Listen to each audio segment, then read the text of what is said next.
but I was not expecting her to be so honest about all of the struggles or be so detailed about everything that she had to go through. And this is the perfect example that sometimes when you see people in the public eye, public figures, just because their life seems perfect and just because it doesn't mean that it's all true. Sometimes it's just a facade, you know. Hello everyone, welcome once again to my channel. It's your boy Luis Portelles, and for today's video we have a very special one because we're gonna be watching together and reacting to Pia Wurtzbach Ted Talk, which is titled 15 Minutes with Pia, You Are Not Alone. Now just a few days ago I posted a video which was all about Pia Wurtzbach Miss Universe 2015 full performance review, and I couldn't help but notice that in the comment section a lot of people were asking me to check out this TED Talk that Pia had posted. In full transparency, I had no idea that this was out there, but because of the amount of comments requesting for a reaction to this video, I decided to check it out. Pia is a woman with a lot of substance that can really talk about a lot of different things, from female empowerment to her experience in pageantry to being a businesswoman to being an influencer, and you name it, on and on and on. So I'm quite excited to see what she's going to talk about during this conversation, and I'm also excited to share my thoughts with all of you. Now the only thing that I'm gonna ask from you is that if you enjoy my comments, please leave a like on this video so that it gets recommended to more people. Subscribe to my channel for more videos like this one almost every single day. And last but not least, let me know in the comment section what do you think about Pia's presentation and all of my feedback. Alright my friends, so without further ado, let's get into today's reaction. I really hope that you enjoy it. Be strong.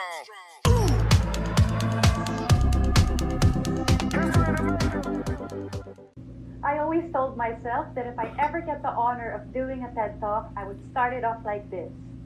Pia Alonzo Wurtzbach, 32, Philippines. Good evening everyone, I'm Pia, and I'm most popularly known as Miss Universe from 2015.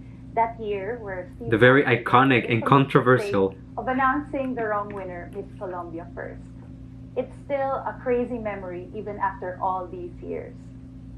Winning Miss Universe opened many doors for me.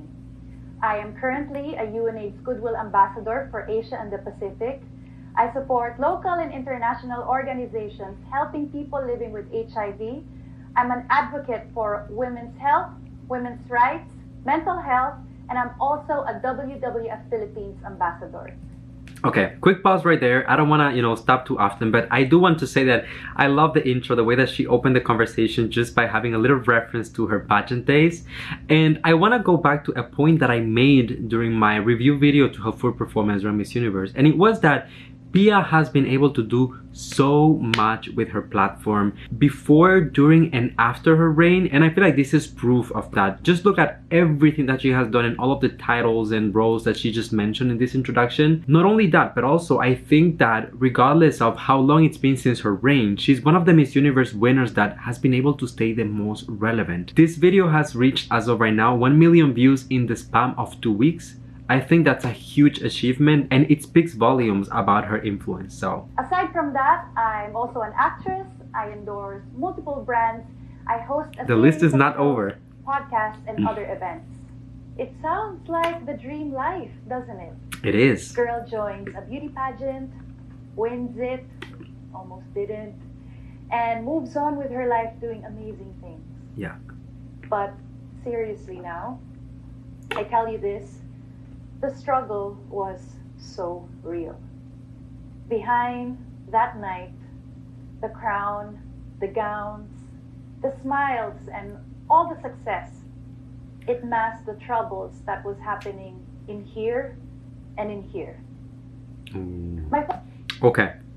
I feel like this is gonna get deep, and this is to be expected because it is a TED Talk. When you come to a TED Talk, you need to talk about something that is meaningful, that is powerful, that is going to reach people, the audience, and it's gonna make them think. It's gonna challenge their ideas, their thought process. I know for a fact that her reign and her coronation night must have been so challenging for a lot of many different reasons that most likely I feel like we're gonna get to talk about during this conversation. Just to start, I feel like Pia never had her moment to really truly enjoy her coronation, It was taken away from her in a way that, because of an error, it was given to someone else, And then when the error was corrected and it was given to her, she had to share that feeling of happiness with also the feeling of feeling bad for the other candidate. And oh my God, am I taking away this dream from this other girl who also worked as hard to get in that same position, right? But that's just personally how I always felt about this particular moment. Let's just watch the video and listen to her version of it. Father left when I was 9, so I started working and I became the breadwinner of my family at 11, balancing schoolwork and a single parent family. By my 20s, I was still a struggling actress. I couldn't get a break, and despite sounding glamorous when I say actress, you actually earn very little from modeling and acting, especially in the Philippines, and especially when you're young and starting out. We live paycheck to paycheck, it's a hard moving to industry. smaller and smaller homes. And I remember once we moved to a tiny home next to a river, and whenever there would be a typhoon, the flood water would come sweeping in, chest deep, and we struggled to save our things being taken by the water. I wouldn't wish my childhood on anyone, but this chapter of my life taught me the value of money, the value of good work ethics, taught me how to be responsible, mature, and independent. I really love this so far because I feel like Pia is just being very, very honest. Of course, when you prepare for a TED Talk, you have bullet points, you know, the things that you want to say and the things that you want to address during the talk. But this doesn't feel robotic, doesn't feel rehearsed. I feel like she is just trying to give us some context to prepare the ground for what is yet to come. And it's a very good thing that she does this, because when you look at someone as huge as Pia, I mean, if you look her up on Instagram, she has like 13 million followers. Probably the most visible, most influential Miss Universe winner ever. Traveling all around the world, a woman that is loved and respected by so many that it's so easy to forget where she comes from and all the struggles that she had to go through in order to get there. And for those of you who have actually done the research, who have, you know, looked into the different moments of her life, you know that not everything was just handed to Pia, not everything was given to her. And it was truly through resilience and just keep trying that she was able to get herself to where she is today. How to be responsible, mature, and independent. Lessons that you don't learn in school at that age. True. True. My first serious relationship was an abusive one, and it was one of the hardest times of my life. I was psychologically manipulated, physically and mentally, psychologically, I was drained. He made me quit my job. I stopped seeing my friends. I stopped making my own money. I gave him everything I had. Financially, mentally, emotionally, I gave it all. The best thing I did was find the courage to break up with him and jump into my passion, pageants. I decided to join Binibining Pilipinas or Miss Philippines, but... Okay, she's gonna move on now and talk about the pageant experience, but I want to address the relationship part very, very quickly. This is honestly the very first time that I ever hear this about Pia. I didn't know about this aspect of her life or this particular struggle, but so far what I'm getting from this entire conversation is that it's very balanced and that she is really opening up about a whole set of different struggles. You know, just 3 minutes into the video, she has spoken about her childhood struggles, trying to make it into the industry, dealing with a toxic relationship, and now she's gonna get into pageantry. It's important to put this message out there for everyone watching, for unprivileged children, for people who are going through, you know, a similar relationship situation, you know. I know for a fact I've been in a toxic relationship, so when she explains this, I'm like, you know, I get where you're coming from, sis. I get it. But it's kind of unbelievable because you don't expect someone as big, as successful, as perfect to have been through this thing. So I think I'm still a little bit in denial. Philippines, but even that was far from easy. I wasn't welcome in the space because I'm only half Filipino and I have a foreign sounding last name. And of course I was teased to death for being a failed actress who's now trying her bet at a beauty pageant. I lost the first time I tried. I was devastated.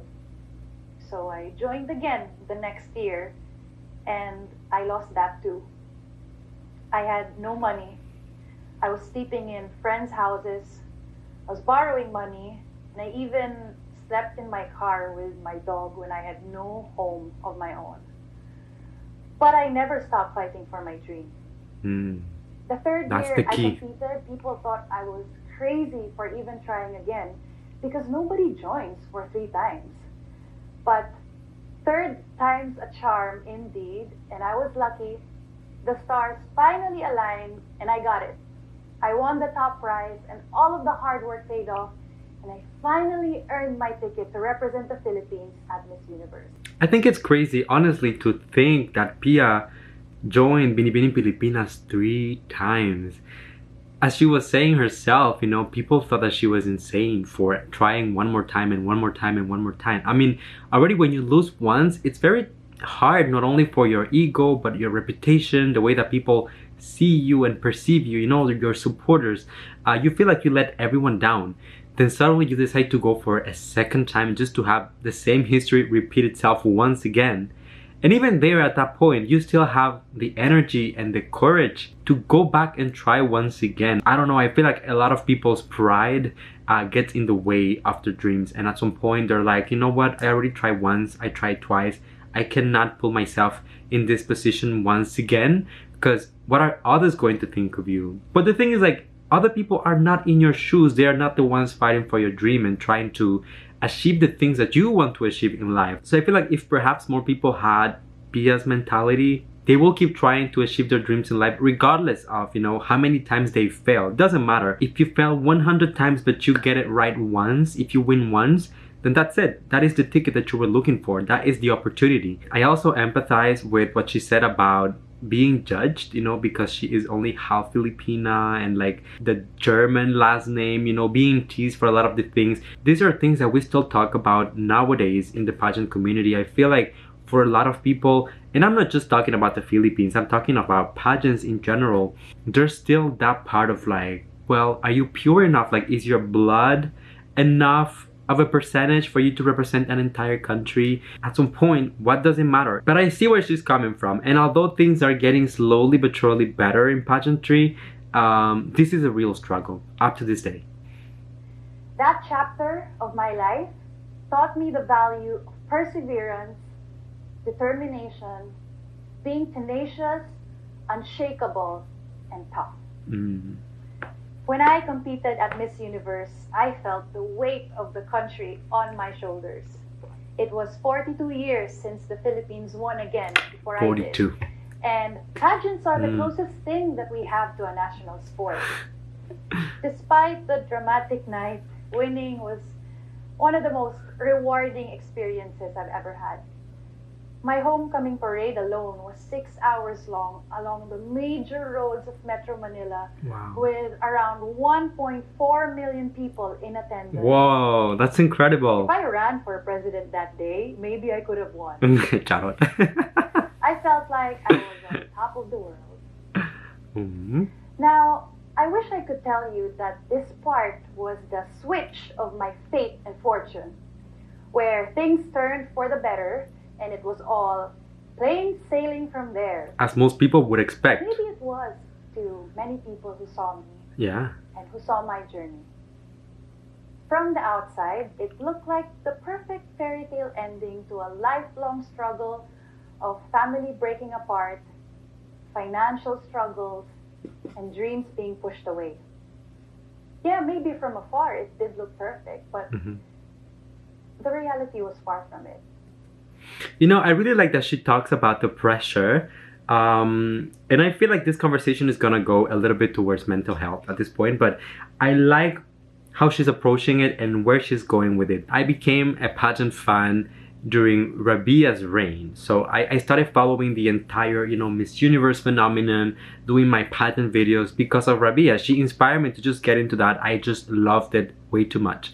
And I was able to see, like, from the very beginning, someone who was so loved and appreciated by her entire country, to a certain extent, crack under the pressure of an entire nation. And sometimes you can see to what level, to what extent people's expectations can be so overwhelming, so heavy to carry, because there is absolutely no way that you will ever satisfy everyone. So it doesn't matter if you do the best, flawless, amazing job, there will always be people who won't be happy, who will criticize you, who will point their fingers at you. And then if you're unfortunate enough to do a poor job, then that's it. Like, there is almost no way to escape the negativity and toxic comments that will come towards you. And of course, for Pia, I feel like it was different because she actually won the entire pageant. However, don't forget about the very controversial and very infamous incident where Miss Colombia was crowned first. So although, when the error was corrected and Pia was being,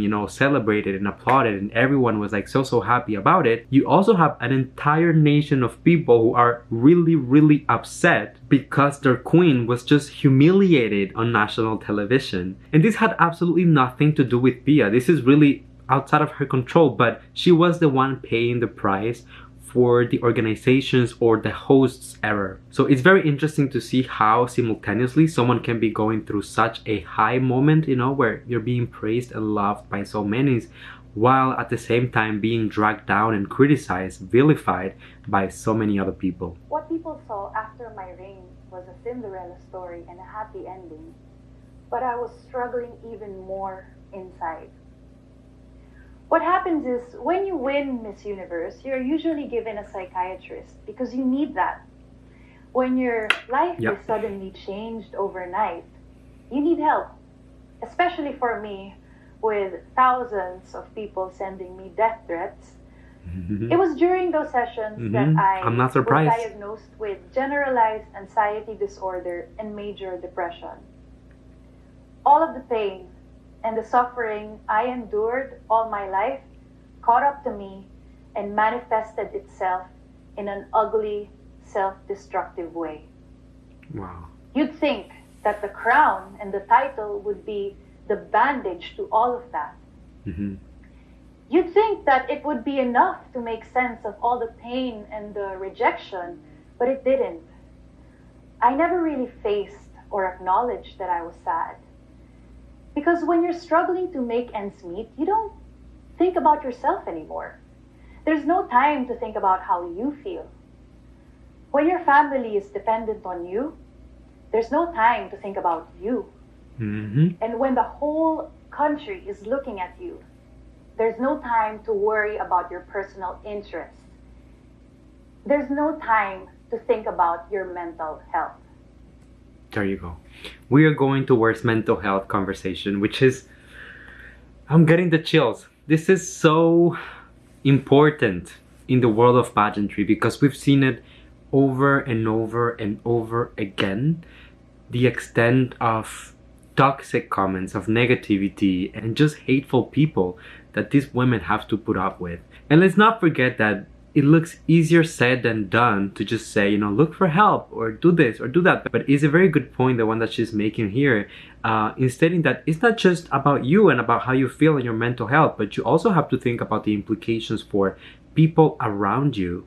You are at this point not only representing for an entire country, but you are also representing for an entire organization internationally. So the Miss Universe organization and all the engagements that come with that, like the sponsorships and the traveling and dealing with people and being on the media and being the spokesperson and face of an entire organization. Then there's also your private self, Pia dealing with her own dreams. This is what she worked so hard to achieve in her life, and now that she has it, will she let it go because of how she feels mentally? She has to think about her family and, being able to sustain herself and her family at the same time. So I feel like the conversation is so complex and it puts you in a position where you kind of must feel trapped. Like there is no other option but just to endure the pain, endure the feeling, and just swallow everything for as long as you possibly can and just put on a smile in the morning and just smile for everyone and look pretty and look perfect and allow them to be in awe of your lifestyle and everything that you do with your life. So all these years, I've been putting my personal feelings aside, away even, to make room for others, for my family, for my country, for my dreams. There you go. I realized that I'm what you call a person with high-functioning anxiety. Because while from the outside, I was still fulfilling my duties as Miss Universe and working non-stop and traveling to different countries, working with different organizations, I wasn't missing a beat at all. And nobody saw it. I was always on time. I never missed a day of work, actually. And I just kept going. Yeah. But autopilot. You just go. As the doors of my room closed, I was a different person. The thoughts, the doubt, the worry in my head were louder than the cheers. Wow. I had unhealthy coping habits, plural, and I'll say it straight up.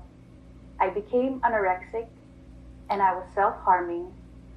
I was pulling my hair, a condition called trichotillomania. And in the four corners of my room, I also abused alcohol. I was deteriorating. I would just sit there, dwelling in my pain, crying. I felt so alone. It was nothing like the life people thought I had. You know, I was expecting her to be raw with this. I was expecting her to be honest, because being a fan of TED Talks myself, I know the type of conversations that you have on this particular platform, but I was not expecting her to be so honest about all of the struggles or be so detailed about everything that she had to go through. And this is the perfect example that sometimes when you see people in the public eye, public figures, just because their life seems perfect and just because they show you all the positive on social media and everywhere you look at them on the magazines, on TV, on the radio, and they just have like this dream lifestyle that we all want to achieve at some point, it doesn't mean that it's all true. Sometimes it's just a facade, you know? And she was just talking about how alone she felt. And my mind goes automatically to, how can a woman with 13 million followers on Instagram, how can she ever feel alone? But this is the reality. If you have no one that you can open up to, if you have no one that you can express your feelings truthfully, what is the point of all of that public image? I never, ever, ever imagined Pia having alcohol problems, self-harming. I never thought that she would be anorexic. In the 2 different videos that I've done about Pia Wurtzbach on my channel, you know, the different reactions, I always complimented her body for how natural it looked. You know, like how some girls just overdo it and they just really want to be the leanest, the thinnest, and the everything. And for me, Pia's body always looked like she was taking care of it, but not abusing it, not overdoing it. But once again, this goes to show you how sometimes our perception of things can be completely separated and different from someone else's reality. I realized that all of the things that I didn't address when I was younger came back to me in a big and harmful way. You can't escape it no matter how successful you become. It was like a poison slowly killing me. All my life, my purpose was to please others, to fit in, to be the Miss Universe everybody wanted me to be. Yeah. And so I kept it all to myself, even though I was slowly deteriorating inside, because I couldn't imagine disappointing my country. Imagine being celebrated as a strong, resilient, and determined woman. That part. But deep inside, you're going through that. I felt like a fraud. Thankfully, the Miss Universe organization came to my rescue. Okay, before she goes on, I just want to say that there's that, you know, what she says about what people expect from you, like being this woman empowered Miss Universe Philippines and Miss Universe International, but then showing a weakness, you know, something that people might perceive as being not as strong as they want you to be or as they think you are. But then there's also the mindset that people still, up until this day, associate mental health with being weak, something that takes away value from you as a person or as a human being. Or you mentioned that you're visiting a psychiatrist or a psychologist and everyone thinks you're crazy. These are things that in certain countries are still a reality, and some people just will judge you based on the fact that you are your vulnerability. So I completely understand what she's saying. They saw and treated me like family. They saw what I was going through and they helped me in a big way. Discreetly, they arranged the help and the support that I needed. and they introduced me to professionals that could help me. I went through multiple therapy sessions in New York and in LA, and they gave me the tools that I needed to be okay. Again, I was lucky. Under the care of the president of the organization, who is a woman, I was able to keep my privacy during this very difficult time. And Thanks I think God. that's important. Can you imagine the That opposite? you're not forced into healing, and that you're going through it at your own pace and at your own time. I finally felt like, wow, so this is what it feels like to have a family, to be in a family, and for them to really care about you and your well-being. Very easily, they could have let me go, or Replace have the her. first runner-up replace me. Right? But Can you imagine for a moment, okay, if the media madness and craziness and like the controversy, if initially Miss Colombia was announced as the winner just to have the title taken away from her and given to Pia, and then during her reign, Pia being replaced by the first runner, which will be Miss Colombia. That would have been, honestly, like, the two countries will just like go at war at this point, just because of the Miss Universe title. I was determined to stay strong, to continue my mission, my purpose, and to turn things around. I wanted to face my demons and finally take care of my heart, something I didn't do or never cared to do. In this next chapter of my life, I feel like breaking free from all of the things everybody thought I should be. All my life, I've been working towards being accepted, fitting in, being the perfect Miss Universe everybody wants me to be. But what does that really mean? What does it mean to be a beauty queen nowadays? Good question. Purpose is what I've learned. Today is the first time I'm opening about my mental health struggles in public, because I want to paint a picture not of a perfect beauty queen, but of a real person with real life experiences. There's no shame in admitting that you aren't perfect, and there's no shame in admitting that you need help. Yes. I'm sure there are many people out there who are working hard, trying to stay afloat, alive, trying to hold on to their dreams and making it come true, all while taking care of the people around them. Many of us are hustling every day. People see you and they think, wow, congratulations, you're doing so well. But they don't know what's happening inside. They don't know what struggles you've had to bury or put aside to make way for others. I know that feeling. And trust me, you are not alone. I love this so much. Honestly, I think that this conversation is so necessary, not just about Pia, but about the entire pageant industry, about mental health, about people's expectations when it comes to public figures. And ultimately, I like how she has made this conversation so multidimensional. You know, she talked about her youth, about her childhood. She talked about her struggles in a relationship. She talked about the struggles of getting into the pageantry world, having to go through those failures until she actually made it. And then once she got to the point where she wanted to be, having to face a whole set of different issues such as mental health and dealing with people's expectations and approval or disapproval of you as a person. A lot of people have been messaging me because right now it's a topic about whether pageants should be canceled or banned or they no longer have a place in our society. I feel like this is the essence of pageantry. I feel like this is the essence of being a beauty queen, being a woman of substance with so much impact on people's life that you can stand in front of a camera for 15 minutes and literally inspire them to change their lives, to look for help, to keep trying no matter the struggles that you're going through. Just because some people don't identify with that, it doesn't mean that a whole other group of people cannot feel compelled and cannot feel seen and represented with this type of content. 1 million people in the matter of 2 weeks came towards this video to listen what Pia had to say.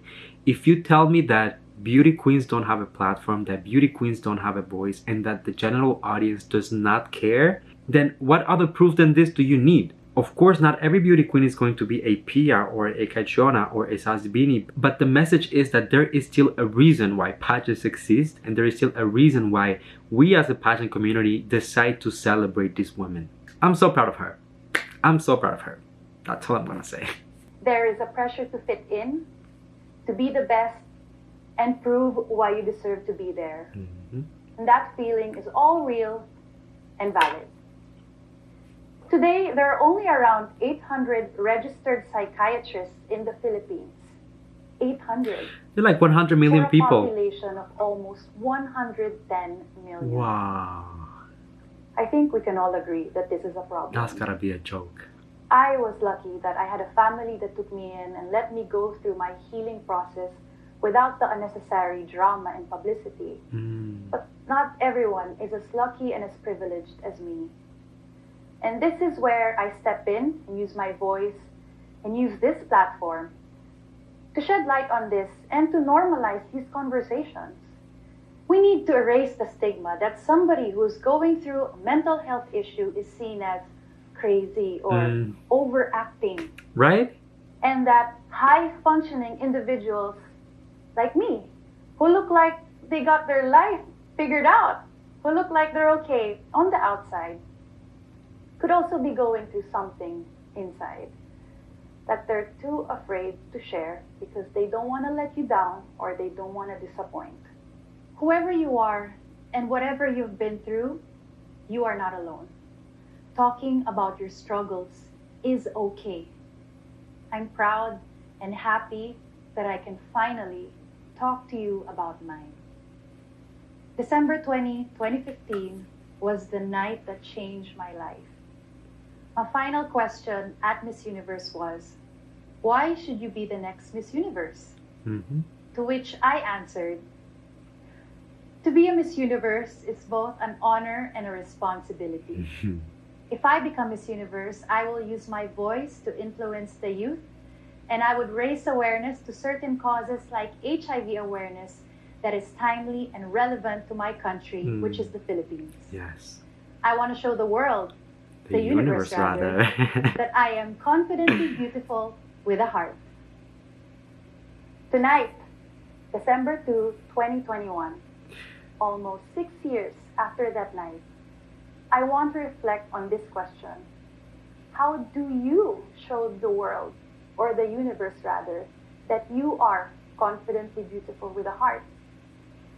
My answer is, in this next chapter of your life, choose you this time. That regardless of the struggles, regardless of your imperfections and missteps, it's what's in here that matters. I want to remind you to stay true to yourself and to your purpose. And I hope you do it with all your heart. Thank you. Wow. Oh my God. Oh my God. I have no words. I gotta thank you guys for insisting so much for me to check out this video and make a reaction about it, because honestly, I didn't even know that the video existed until I started seeing your comments. But I feel like this is so major, so important. A person with this level of visibility, with this level of influence. Of course, Pia, as I was telling you, is one of the most known, probably arguably the most famous and influential Miss Universe winner ever. But I feel like she has been able to take all of that power, that influence, and shift it into so many different aspects. You know, she was talking about her implication with the children, with HIV awareness, now with mental health. She has been a role model for women and empowerment and entrepreneurs out there. So I feel like the reach of this woman is just incredible. And for someone as powerful that we perceive as being so strong, it truly feels really humbling to see that they go through the same struggles, that they go through the same thought process, that they feel the same pressure, and that even when you make it to that point, they still feel like most of us. So there you go. Those are pretty much my comments for the entire thing, but I would like to hear what you have to say as well. I feel like this is such an important conversation. So let me know what came to mind when you watched this video for the first time, and also what did you learn from it? What did you take away from this TED Talk with Pia? I will be reading you in the comments down below. But while you're at it, if you enjoy my reaction, don't forget to leave a like so that it gets recommended to more people, and please subscribe to my channel for more videos like this one almost every single day. Alright, and last but not least, come here and give me a hug. You know that's a little tradition on the channel. Know that I love you, that I appreciate you. Thank you for coming and spending a few moments out of your day here with me. And until I see you next time, you guys, please stay safe, be kind to one another, sending you all my love, all my kisses, and I'll see you on the next one.